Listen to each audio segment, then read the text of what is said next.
Hello বন্ধুরা, Jagriti and ফ্যামিলিতে তোমাদের স্বাগত। হ্যাঁ, ঠিক ধরেছো, কাঞ্চিধামের পর আমার নৈনিতালের নেক্সট ট্রিপ সম্বন্ধে আমি তোমাদের জানাতে এসে গেছি।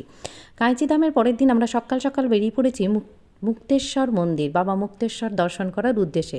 আর রাস্তার মাঝখানে আমরা কিছু কিছু মন্দির দর্শন করেছিলাম। তার প্রথম মন্দিরে এসে গেছি নৈনিতালের বিখ্যাত গোলু দেবতা মন্দির। নৈনিতাল বা ওই অঞ্চলের আশেপাশে প্রত্যেক মানুষ যে দেবতাকে খুব বেশি মানে তিনি হলেন গোলু দেবতা।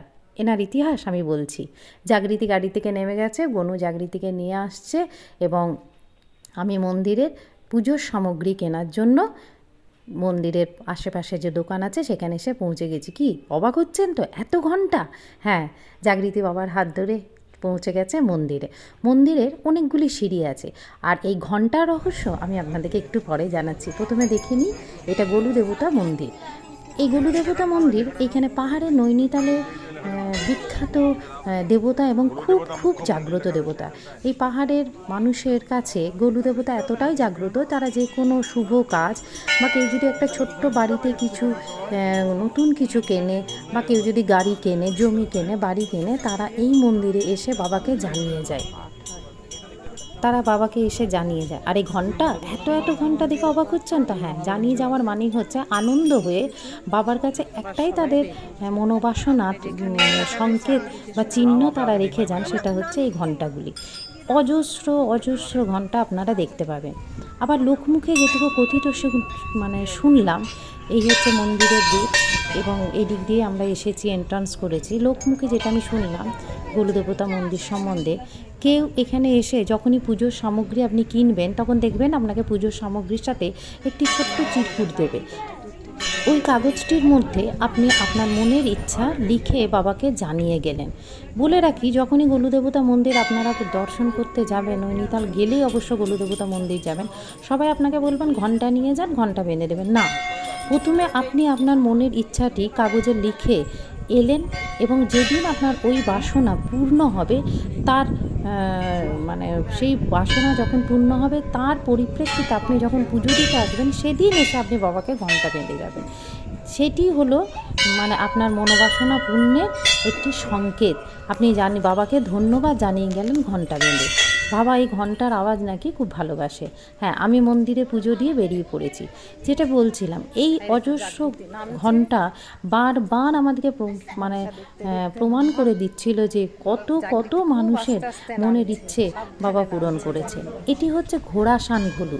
এখানে 3 ধরনের গোলু দেবতা আছে, তার মধ্যে আমি 2 ধরনের গোলু দেবতা দেখেছি এবং আরেকটি গোলু দেবতা আমাদের যেমন মা কালী আমাদের দক্ষিণেশ্বরে কালী আছে, ফুল্লরার কালী আছে, কঙ্কালীতলা আছে, নানা জায়গায় আমরা মায়ের দর্শন নানা রূপে পাই। ঠিক এখানেও যেমন আমাদের কালী মা বা পশ্চিমবঙ্গের এক বিখ্যাত দেবী, আরাধ্য দেবী আমাদের, তেমনি নৈনিতাল বা এই উত্তরাখণ্ডের পাহাড়ের গোলু দেবতা হচ্ছে এক প্রচণ্ড আরাধ্য এবং জাগ্রত দেবতা, এবং তার সিম্বল হচ্ছে ঘণ্টা। প্রচুর ঘণ্টা। আপনি যদি মনে করেন এত ওজনের ঘণ্টা, তত ওজনেরই ঘণ্টা বাঁধতে পারেন। আপনার মনের ইচ্ছে পূর্ণ হলেই আপনি এখানে তার স্মৃতিস্বরূপ আপনি একটা ঘণ্টা বেঁধে যেতে পারেন। জাগৃতি আস্তে আস্তে, জাগৃতি মন্দির দর্শন হয়ে গেছে, সে আস্তে আস্তে নেমে যাচ্ছে। এখানে যখনই আপনি উঠে আসবেন, প্রায় 127টার মতো সিঁড়ি আছে, কিন্তু সিঁড়িগুলো এত ভালো যে আমার হাজব্যান্ড ঘণ্টা ভাজাতে ভাজাতেই উঠছিল। এবং ঘণ্টার যে বৈচিত্র্য এবং ঘণ্টার যে মাহাত্ম্য, দুটোই এখানে এসে এত সুন্দর এবং এত ক্লোজ দেখেছি যে মুগ্ধ হয়ে গেছি। কিন্তু হ্যাঁ, যেটা বলছিলাম, সিঁড়িগুলো এত ফ্ল্যাট, আপনাদের উঠতে কোনো অসুবিধা হবে না। এবং এখানে এসে মন্দিরে বসেও ঘণ্টার আওয়াজে আপনার কোনো কান ঝালাপালা নয়, বরঞ্চ ঘণ্টার একটা মিষ্টি আওয়াজে আপনার কান মুগ্ধ হয়ে যাবে। দেখছেন দূরেই নৈনি ঝিল দেখা গেল। এখানে আশেপাশে এই যে দূর থেকে পুরো নৈনিতাল শহর দেখা যাচ্ছে। আমরা আস্তে আস্তে নৈনিতাল ছাড়িয়ে চলে যাচ্ছি মুক্তেশ্বরের দিকে, এবং যাওয়ার পথে আমরা যে স্থান দর্শন করেছিলাম, আমাদের দর্শনীয় প্রতিটি স্থান আমি আপনাদের সাথে শেয়ার করব। যেটা বলছিলাম, গোলুদেবতা মন্দিরে দর্শন করার পর আমরা চলে এলাম টি গার্ডেন। হ্যাঁ, অবাক হচ্ছেন তো, আসাম দার্জিলিংয়ের মতো এখানেও টি গার্ডেন। হ্যাঁ, এখানে এক ধরনের বিশেষ ধরনের চাষ করা হয়। এই যে দেখতে পাচ্ছেন, এখানে গনু আর আমার কর্তামশাই 50 টাকা টিকিটের মূল্য। আপনার আইডি কার্ড নিতে পারে 50 টাকা না 20 টাকা, এরকম কিছু হবে, হয়তো 20 টাকা করেই নিয়েছে। তো আইডি কার্ড একটা নিয়ে, আইডি প্রুফ নিয়ে আপনাকে টি গার্ডেনে ভেতর, আর যদিও আমি যাইনি, কেন এত টি গার্ডেন আসামেও দেখেছি, দার্জিলিংয়েও দেখেছি, দুবার দার্জিলিং গিয়েছি আমি 2009-11-তে, সুতরাং আমার আর ইন্টারেস্ট লাগেনি, ওরাই গেছিলো দেখতে। তবে হ্যাঁ, অবশ্যই চা কিন্তু কিনেছি, এবং সত্যি ওখানকার চায়ের যে ফ্লেভারটা অন্য ধরনের। মা আর জাগৃতি গাড়িতেই বসেছিল। এই যে পুরো সবুজ ঘেরা যেটা দেখছেন, এটা পুরোটাই টি গার্ডেন। আমরা টি গার্ডেন দর্শন করে আসার পর আমরা এবার কিছু ব্রেকফাস্ট সেরেছি, এবং সেরে পরে আমরা এগিয়ে চললাম মুক্তেশ্বরের উদ্দেশ্যে। বাবা ভোলানাথ টানছে মুক্তেশ্বর, এবং যেতে যেতে আমরা এখানে প্রচুর চিকু গাছ কিন্তু দেখতে পেলাম, চিকু ধরে আছে সেরকমও কিন্তু দেখলাম। আমাদের ভীষণ ভালো লেগেছে গাড়ি। আর এখানে যে সিনারি, পাহাড়ি যে প্রকৃতির কোলে এত সুন্দরভাবে প্রকৃতি সাজানো, এবং সেখান দিয়ে আমরা হেঁটে মানে গাড়িতে করে কখনো হেঁটে নিজেদিকে একটু রিল্যাক্স। এটি আরেকটি আমাদের দর্শনীয় স্থান, হনুমান মন্দির। এই হনুমান মন্দিরে আমরা খানিকক্ষণ বসেছি। হনুমান মন্দিরটা একটু উচ্চ পাহাড়ের ওপরে, যদিও নিচে গাড়ি ছিল, এবং এত ঠান্ডা বাতাস এখানে বইছিল যে কি বলবো বন্ধুরা, তোমরা গেলে অবশ্যই, আমি যেমন নেচারের থেকেও বেশি মন্দির দর্শনের উদ্দেশ্যে গিয়েছিলাম, তাই তোমরা গেলে অবশ্যই এই মন্দিরগুলি দর্শন মানে করবে। শুনেছি এখানেও নাকি পঞ্চপাণ্ডব এসেছিলেন, এবং তারা কিছুদিন ছিলেন। ঐতিহাসিক কিছু প্রেক্ষাপট এর মধ্যেও রয়েছে হনুমান মন্দির। জাগৃতি আর মা নিচে বসেছিল গাড়িতে, ওরা ওঠেনি পাহাড়ে। এটি খুব খাড়াই সিঁড়ি কিন্তু ছিল। গনুবাবু রিল করতে করতেই সে আস্তে আস্তে নেমে যাচ্ছে। ওই দূরে দেখা যাচ্ছে নন্দা মানে চূড়া, নন্দা একটা রেঞ্জ বলতে পারে, নন্দা দেবী রেঞ্জ। হিমালয়ের কোলের মধ্যে, হিমালয়ের বিভিন্ন রেঞ্জের মধ্যে আমরা যেন পুরো নৈনিতাল শহরটাই, এবং বিশেষ করে মুক্তেশ্বর, রানীক্ষেত, আলমোড়া ক্রস করেছি। এগুলি হচ্ছে চিকু গাছ। চিকু বাগানের মাঝখান দিয়ে আমাদের যাত্রাপথ ছিল, এবং প্রকৃতি তো বলার নয়, অবশ্যই যখন আপনারা যাবেন দেখতেই পাবেন অপরূপ সুন্দর প্রকৃতি। এবারে আমাদের ড্রাইভার সাহেব একটি জায়গায় আমাদেরকে লাঞ্চের জন্য দাঁড় করালেন। সেখানে আমরা খানিকক্ষণ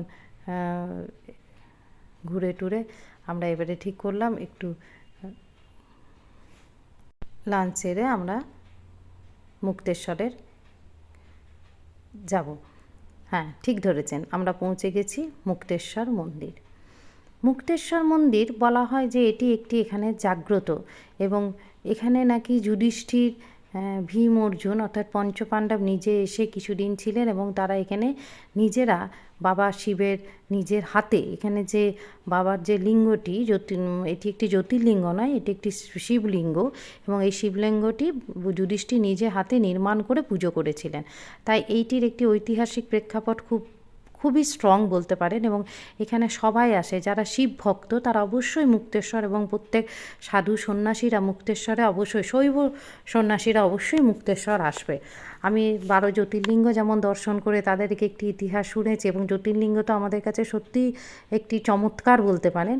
আর কিছু কিছু শিবলিঙ্গ আছে যেগুলি আমাদের মানে ঐতিহাসিক প্রেক্ষাপটগুলো এত স্ট্রং যে আমাদেরকে বারবার টানে সেখানে। যুধিষ্ঠিরের, ভীম, অর্জুনের হাতে তৈরি শিবলিঙ্গ, এবং তাদের দ্বারা প্রতিষ্ঠিত এই শিবলিঙ্গটিকে আজও পূজিত করা হয়, এবং সেটি মুক্তেশ্বর শিবলিঙ্গ নামে পরিচিত। এর ভেতরে যাওয়ার পারমিশন নেই, তবে হ্যাঁ বলি, এই মুক্তেশ্বর শিবলিঙ্গের ঠিক পেছনে একটি মানে খুব সুন্দর একটি সিনারি রয়েছে, পুরো জঙ্গলের ভেতর দিয়ে, দেখতেই পাচ্ছেন আমি হাঁটছি জঙ্গলের ভেতর দিয়ে। এটাকে বলা হয় চলিকা জালি। মানে এই স্পটটি থেকে পুরো মুক্তেশ্বর শহরটি খুব সুন্দর দেখায়, এবং এখান থেকে ত্রিশূল রেঞ্জ নাকি খুব ক্লিয়ার দেখায়। তো এটা যেতে গেলে হ্যাঁ অবশ্যই জঙ্গলের মধ্যে দিয়ে রাস্তা করা আছে, জঙ্গলের ওই যে রাস্তা আমি দেখাচ্ছি, রাস্তাটি খুবই এবড়ো খেবড়ো, কিন্তু হ্যাঁ জঙ্গলের মধ্যে দিয়ে এই চলিকা জালিতে যাওয়া হয়। অনেকে এখানে ড্রোন করেও ফটো শ্যুট করছিল, আবার অনেকে প্রি ওয়েডিং শ্যুটিংও এখানে করতে আসে। তবে হ্যাঁ বন্ধুরা বলে রাখি, এটি খুব খুব মনোরম জায়গা চলিকা জালি। এটা এই যে এখানে যে স্পটটি, মেন স্পট হচ্ছে কতগুলি বড় বড় পাথর আছে, এবং ওই পাথর থেকেই এখানে যে নিচে পুরো শহরটি একদম ক্লিয়ার দেখায়, এবং অদ্ভুত সুন্দর প্রকৃতির দৃশ্য, মনে হচ্ছে যেন মেঘের কোলে আমরা বসে আছি। এইটি হচ্ছে চলিকা জালি। এখানে ছোট ছোট স্টল আছে, এদের সাথে কথা বলে যেটুকু জানতে পারলাম, বিকেলে 4টের পর এত কুয়াশা ভরে যায় যে এরা তারপর নিচে চলে যায়। মানে মুক্তেশ্বর আমরা যতটা সিঁড়ি, ওখানে প্রায় 200-250 সিঁড়ি ছিল, অতগুলো সিঁড়ি দিয়ে নেমে মেঘ ও কুয়াশায় ভরে যায়। এখানে কিছু ফটোশ্যুট করেছিলাম, তোমাদেরকে দেখাতে পাচ্ছি যে কীরকম লাগছে। পুরো চারিদিকে মেঘগুলো মনে হচ্ছিল যেমন প্লেনে যেমন মনে হয় মেঘ নিচে, ঠিক এই চলিকা জালি থেকে মেঘগুলো পুরো নিচে মনে হচ্ছিল, যেন আমরা মেঘের উপরে উঠে আছি। তো এত সুন্দর, ওই যে ওইটা উপর থেকে সেটটা দেখাচ্ছি, ওটা হচ্ছে মুক্তেশ্বর। আর এখানে এরকম নানা ধরনের ফ্রুটস, যেগুলো আমরা অরেঞ্জ বলছি, এরা অরেঞ্জ বলছে না, এটা নানা ধরনের লেবু, অরেঞ্জ টাইপেরই কিছু ফ্রুটস আর জুস ওরা বিক্রি করছিল, এবং এই জুসগুলি খুবই মনোরম। এখানে জুসের 50 রুপিস করে নিচ্ছিল, ফ্রেশ শরবত করে। এই যে আমি শরবত খেলাম, এই শরবত আমাদেরকে বানিয়ে দিচ্ছিল। এরপর আমাদের অনেক রাত হয়ে গেছিলো, মুক্তেশ্বর পৌঁছতে আমাদের প্রায় বিকেল 4টে বেজে গেছিলো, এবং সেখানে দর্শন করে আমরা ফিরে আসতে 4টে না, প্রায় 2:30 এরকম, এবং দর্শন করে ঢুকতে আমাদের হোটেলে 4টে 4:30 বেজে গিয়েছিল। আমরা হোটেলে ঢুকছি, এটি ছিল আমাদের সেই দিনের জন্য হোমস্টে, একটি খুব সুন্দর। পরের দিন সকাল আমরা বেরিয়ে পড়েছি আমাদের নেক্সট ডেস্টিনেশন জাগেশ্বর মন্দির, এবং সেখান থেকে আমরা যাব রানীক্ষেত। দেখতেই পাচ্ছ, তোমাদেরকে যেটা বলছিলাম, হিমালয়ের বিভিন্ন রেঞ্জ, ত্রিশূল রেঞ্জ এখান থেকে খুব নিট অ্যান্ড ক্লিয়ার দেখা যায়। কতটা আমার ক্যামেরায় বা ফোনে এসছে তা তোমাদেরকে বোঝাতে পারবো না, কিন্তু তোমরা বুঝতে পারছো এত সুন্দর ক্লিয়ার সকালে এসেছে, এবং আমি সানরাইজও দেখেছিলাম, দুর্দান্ত। তবে হ্যাঁ বলে রাখি, এখান থেকে সানসেটটা খুব ভালো দেখা যায় যতটা সানরাইজ দেখা যায়।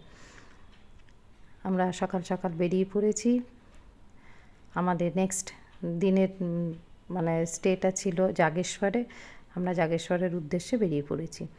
জাগেশ্বরকে যদিও জ্যোতির্লিঙ্গ বলা হয়, কিন্তু এটি একটি শিবলিঙ্গ, এবং এটি জ্যোতির্লিঙ্গ বলেও পূজিত। বলা হয় 13টি জ্যোতির্লিঙ্গ আছে, কিন্তু জাগেশ্বরকে আমাদের সংখ্যার মধ্যে নিয়ে আসা যায় না। আমরা লাঞ্চের জন্য আমাদেরকে ড্রাইভার ভাই সাহেব খুব সুন্দর একটা রেস্টুরেন্টে নিয়ে এসেছিলো। এখানে পাহাড়ি, এটিকে বলা হয় সিঙ্গৌরি মিষ্টি, একটি পাতার মধ্যে চাচি দিয়ে, খুব ভালো। আর এই যে দানা দানা সাবুর মতো দেখছো, সেটা হচ্ছে বাল মিঠাই। এগুলি হচ্ছে পাহাড়ের বিখ্যাত মিষ্টি, নৈনিতালের। এটি ক্যাডবেরি চকলেটের ওপর হোমিওপ্যাথি যে ওষুধগুলো ছড়ানো থাকে, পুরো চিনির দানা, এটাকে বলা হয় বাল মিঠাই। আর এই যে খেয়েছি, একটি প্রায় 45 রুপিস 50 রুপিস করে নিয়েছিল। এগুলি হচ্ছে সিঙ্গৌরি, দুর্দান্ত টেস্ট। গনুবাবু তো পেয়ে খুব খুশি, সে তো পেয়েই লাঞ্চের আগেই তার মিষ্টি দিয়ে সে পেট ভরাতে শুরু করেছে। এগুলি ছিল আমাদের যে রেস্টুরেন্টে আমরা লাঞ্চটা সেরেছিলাম, সেখানকার সেগুলি তোমাদেরকে দেখাচ্ছি। তবে হ্যাঁ বন্ধুরা, যদি নৈনিতাল যাও, আমি অবশ্যই তোমাদেরকে সাজেস্ট করব তোমরা কুমায়ুনি থালিটা খাবে। ওখানে যে রাগির যে রুটিটা পাওয়া যায়, তার যা টেস্ট, এবং ওখানে এক ধরনের শাক পাওয়া যায়, দুর্দান্ত। আচ্ছা, জাগেশ্বরের যাওয়ার আগেই আমাদের পথে পড়ে গেছিলো কাসার দেবী টেম্পল, একটা মানে মায়ের মূর্তি, এবং এটি সম্বন্ধে আমাদের যারা আমরা মিশনের দীক্ষিত বা স্বামীজি ভক্ত, ঠাকুর মা ভক্ত, তাদের ক্ষেত্রে এই কাসার দেবী কিন্তু দুর্দান্ত একটি জায়গা। এবং এটির ওই মানে একটি বৈজ্ঞানিক তথ্য রয়েছে যে পৃথিবীর যে 3টে স্থানে পজিটিভ ভাইব্রেট, যেখানে মানে মাধ্যাকর্ষণ শক্তির মধ্যে পজিটিভ ভাইব্রেট যেটাই রয়েছে, তার মধ্যে যে 3টি স্থান রয়েছে তার মধ্যে 2টি বিদেশে এবং আমাদের দেশে ভারতে থাকবে না এটা তো হতে পারে না। ভারতে যেখানে রয়েছে 3 নাম্বার সেটা হচ্ছে এই কাসার দেবী। এখানে স্বামীজি তার বহু বছর সাধনার বহু বছর যখন তিনি মনস্থির করেন যে আমি সন্ন্যাস হয়ে যাব, এবং তিনি সন্ন্যাসী হওয়ার পথে যে সাধনা করেছিলেন সেই সাধনার জন্য কিন্তু তিনি এখানে কাসার দেবী মন্দিরে কিন্তু এসেছিলেন এবং এখানে তিনি অনেক বছর সময় কাটিয়ে গেছেন। এখানে বলা হয় এটি নাসা থেকে প্রমাণিত হয়েছে যে পৃথিবীর যে 3টি স্থানে পজিটিভ ভাইব্রেট অতিরিক্ত মাত্রায় রয়েছে তার মধ্যেই রয়েছে এই কাসার দেবী টেম্পল। তার ফটো আমি তোমাদেরকে দেবো। এই কাসার দেবী কিন্তু বেশ উঁচু, মানে কেউ যদি যাওয়ার আগে অবশ্যই একটু চিন্তা করে যেও, একটু সময় লাগবে যেতে। কাসার দেবী টেম্পল থেকে আমরা আবার আমাদেরকে নিয়ে গেছিলো আরেক গলু দেবতা মন্দিরে। এইটাকে বলা হয় চিতই গলু। এই চিতই গলুতে বলা হয় অনেকে, যেটা আমাকে ড্রাইভার সাহেব বললেন, অনেকে ঘোড়াসান গলুতে চিঠি লিখে আসে যে আমার এই মনস্কামনা যদি পূর্ণ হয় আমি ঘণ্টা বেঁধে যাব, এবং ওখানে চিঠি লিখে এসে এই চিতই গলুতে ঘণ্টা বাঁধতে হয়। আবার অনেকে চিতই গলুতে তার আর্জি জানিয়ে যায়, ঘোড়াসান গলুতে গিয়ে ঘণ্টা বেঁধে আসে। এরকম নানা কথা। আমরা চলে এসেছি জাগেশ্বরে। এটা আমার রুম, টয়লেট। রুমটি খুব ভালো ছিল। এটাও একটা হোমস্টে। কেউ যদি যেতে চাও কোথায় কি থাকবে, আমরা জাগেশ্বর মন্দিরের ঠিক পাশে ছিলাম। আমাকে অবশ্যই আমার কমেন্ট বক্সে লিখে জানিও। আমি আমার যেখানে ছিলাম এবং ভীষণ চিপ রেটে সেখানে ফোন নাম্বার, লোকেশন আমি তোমাদেরকে দিয়ে দেবো। সেখানে খাওয়া দাওয়াও খুব ভালো। অবশ্যই সেখানে আলু মটরের সবজিটি তোমরা খেও। পাহাড়ি মটর দুর্দান্ত লাগছিল টেস্ট। আমরা জাগেশ্বর দর্শন করেছি এবং তার কিছু ছবি আমি দিচ্ছি, কেন জাগেশ্বরে আমরা অনেক ছবি তোলা অ্যালাউ ছিল না, তার ছবি আমি তোমাদেরকে এর মধ্যে শেয়ার করে দেবো। পরের দিন সকাল সকাল আমরা জাগেশ্বর মন্দির দর্শন করে সেখানে বাবাকে এসেছি রানীক্ষেতে প্রথম যেটা দেখেছিলাম গল্ফ গার্ডেন, এশিয়ার সর্ববৃহৎ গল্ফ গার্ডেনে আমরা দেখেছি। দ্বিতীয়ত এখানে রানীক্ষেতেও একটি মা নন্দা দেবীর মন্দির রয়েছে, সেটিও দেখেছি। এবং এখানে নিজের হাতে উলের তৈরি এই যে মা নন্দা দেবীর মন্দির, এটাও আমরা দেখেছি। আসার সময় আমরা এটা রানীক্ষেতে দেখেছিলাম এবং খানিকক্ষণ বসেও পুজোও দিয়েছি।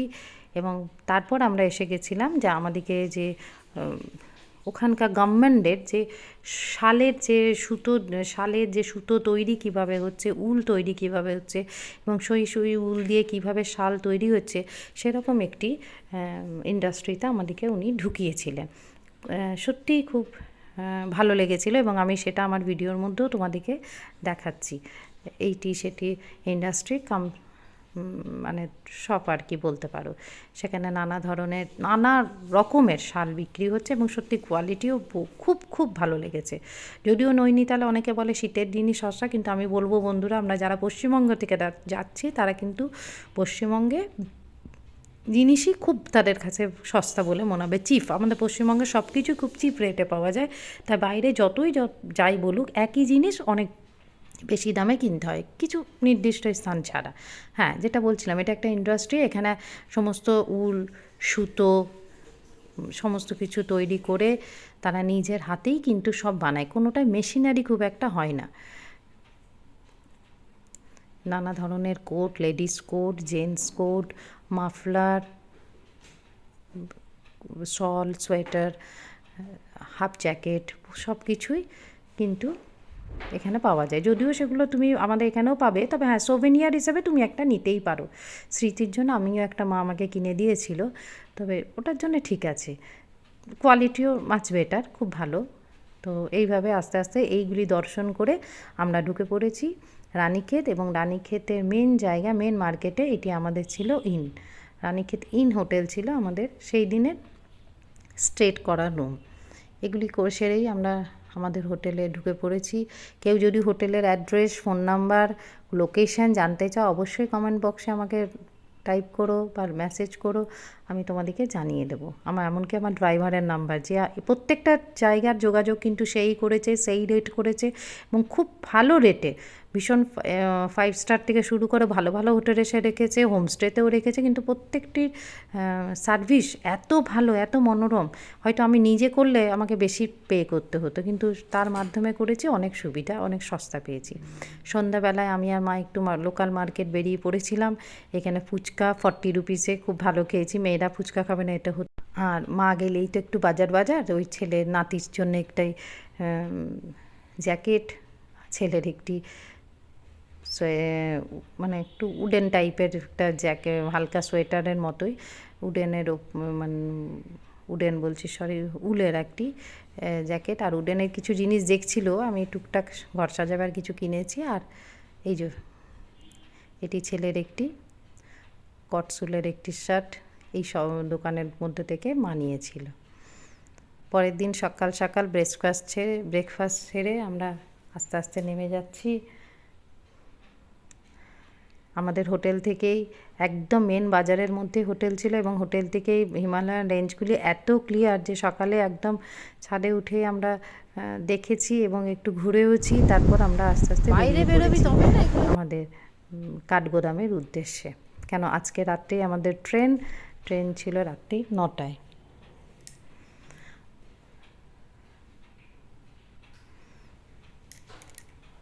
মন খুব খারাপ, এবারে বাড়ি ফিরতে হবে। কিন্তু সেই দিনও আমাদেরকে রাস্তায় আসার সময় আমাদেরকে কাকরিঘাট আশ্রম দেখিয়েছিল আমাদের ড্রাইভার সাহেব। কাকরিঘাট আশ্রমের যে ওই মানে ইতিহাস, সেটা আমি আপনাদের সামনে একটু শেয়ার করি। এই কাকরিঘাট আশ্রম হচ্ছে, বলা হয় স্বামী বিবেকানন্দের নাকি এখানে উনি অনেক দিন সাধনা করেছিলেন, এবং যে গাছটির নিচে সাধনা করেছিলেন সেই গাছটিতেই নাকি তার শেষ সাধনার স্থল বলা হয়। এবং সেই গাছটিতেই, এই গাছটি হচ্ছে সেই জায়গা যেখানে তিনি বুঝেছিলেন যে না, সন্ন্যাস আমার ধর্ম নয়, সন্ন্যাস নিয়ে শুধু নিজের জন্য, নিজের আত্ম উপলব্ধি জন্য বা আত্মশান্তির জন্য তিনি তার জীবন উৎসর্গ করবেন না। তার এখানে আত্ম উপলব্ধি হয়েছিল যে এই জগতের গরিব মানুষদের জন্য আমাকে সেবা করতে হবে।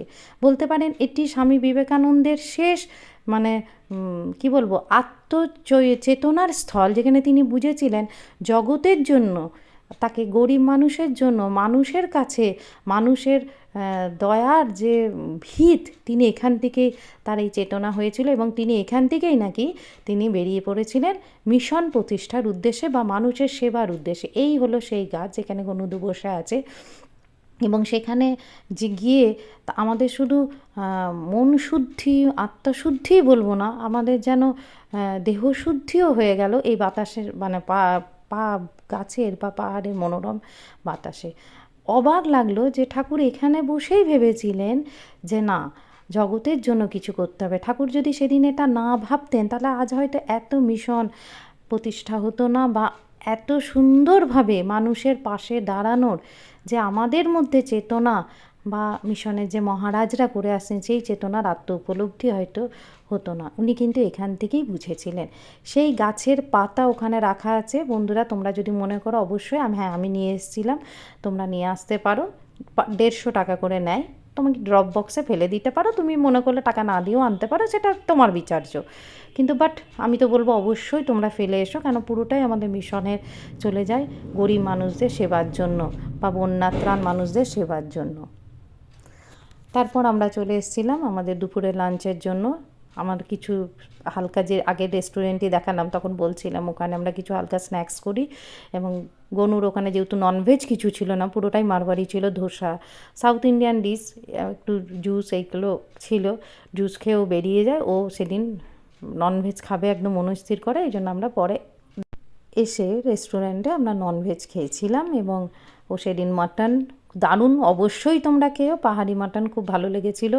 হ্যাঁ, ওখানে কিন্তু অন্য কিছু ভেবো না মাটন, কেন পুরো হিন্দু হোটেল ছিল। কেন যে ড্রাইভার সাহেব, তোমাদেরকে তার প্রশংসা না করে বারবার পাচ্ছি না, তিনি আদর্শ হিন্দু বলতে পারেন, যদিও তিনি ভেজিটেরিয়ান, বাট তিনি আমাদেরকে সেইভাবে গাইড করে নিয়ে গেছিলেন এবং সেই জায়গায় রেখেছিলেন।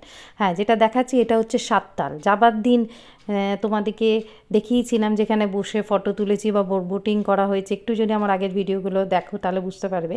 ফেরার দিন কিন্তু ওই পথ দিয়ে আমরা ফিরে যাচ্ছি। কাঁইচি ধাম, নিমকরলি বাবাকেও দর্শন করেছি ফেরার দিনও। তারপর এই সাততাল দর্শন করে অন্য পথ দিয়ে, মানে জাস্ট ঝিলের এপার ওপার দিয়ে আমরা বেরিয়ে যাচ্ছি। এই এই ব্রিজটা তোমরা মনে করতে পারো আমি আমি যেদিন প্রথম ঢুকি নৈনিতালে সেই দিন ওই ব্রিজটা ঢুকেছি, মানে ক্রস করেছি। আজ ওই ব্রিজটা ঢুকে যখন বেরিয়ে যাচ্ছি নৈনিতাল, মনটা ভীষণ খারাপ। এই ব্রিজ দিয়ে আমরা, মানে এই ব্রিজটা হচ্ছে এন্ড, এখান থেকে এবার আমরা সমতলে চলে এলাম। নৈনিতাল পাহাড় ছেড়ে আমরা সমতলে ঢুকে গেলাম, কাঠগোদাম পৌঁছে গেছি। আমার ট্রেন ছিল রাত্রি 9:30। এখানে একটি রিটাইনিং রুম আমরা নিয়ে নিয়েছিলাম, ভীষণ ভালো। যদিও ডরমেটরি পেয়েছিলাম, ফুল রুম পাইনি, বাট ভীষণ ক্লিন। মানে 7 জনের ছিল, আমরা 5 জন নিজেরাই বুক, আমাদেরই ছিল। ডরমেটরিটিও দেখো ভীষণ নিট অ্যান্ড ক্লিন, পরিষ্কার পরিচ্ছন্ন। তোমরা যদি 5-6 ঘন্টার জন্য কেউ থাকো, আমি বলবো এদিক ওদিকে না থেকে তোমরা স্টেশনের থেকে ডরমেটরিতে তোমরা একটু রেস্ট নিতে পারো। আমরা 3টের মধ্যে পৌঁছে গেছি এবং রাত্রি 10:55 মনে হয় আমাদের ট্রেন ছিল। আমরা এখানে একটু রেস্ট নিই।